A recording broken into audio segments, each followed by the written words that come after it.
exhibition asks a question: whose home and native land?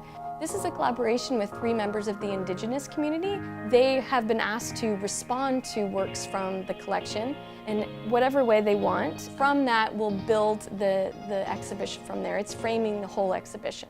Working with the Permanent Collection Community Response Committee was an amazing opportunity to be able to have the behind-the-scenes look at how such an important exhibition is put together, and especially when we're trying to envision a question of whose home and native land is being depicted by this particular exhibition. But I think the image of the young woman laying on the ground, looking towards these big burly Vikings that are coming is also a bit foreshadowing of what's going to happen as we move into the future. As we see that symbolism of the Indigenous woman, and then what we know to be eventually coming, unfortunately, that tragedy of non-Indigenous men coming and feeling that women are there for the taking as much as Mother Earth was there for the taking. So it's really foreshadowing what would happen over the next 500 years. Most of the pieces I've chosen are pieces that have had important impacts on me as an artist,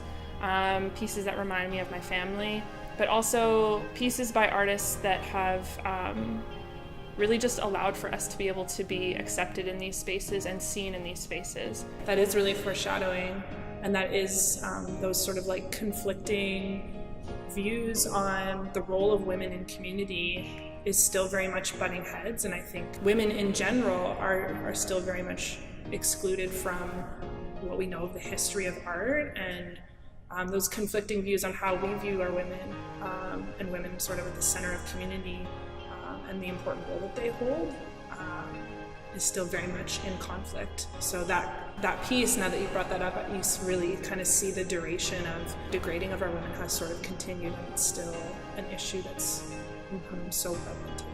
Well, the first thing that really caught my eye with this work was the emotion that it brought you. Because, I've lived in the city for about almost 2 years now. And one thing I miss is, the ability to breathe. And of course, we're breathing right now, but like the ability to, like that sense of relief that there's nothing dragging you. There's nothing, pulling you back. You're free to be who you are.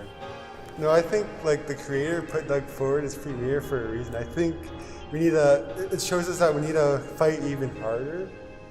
We need to change our technique, because it's not just going up to someone and saying, hey, change this.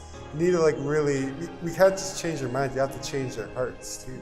Well, and that's why these kind of exhibitions are so important, because art, people learn things through art in a way that a more literal lecture in a university or something and whacking them over the head with what we want them to believe or think is not as effective as coming here and getting that feeling, getting that visual. And an exhibition like this, when we ask ourselves that question of whose land, whose home and native land, this is so important that this is not just Indigenous art, which some people would see as, that represents Canada.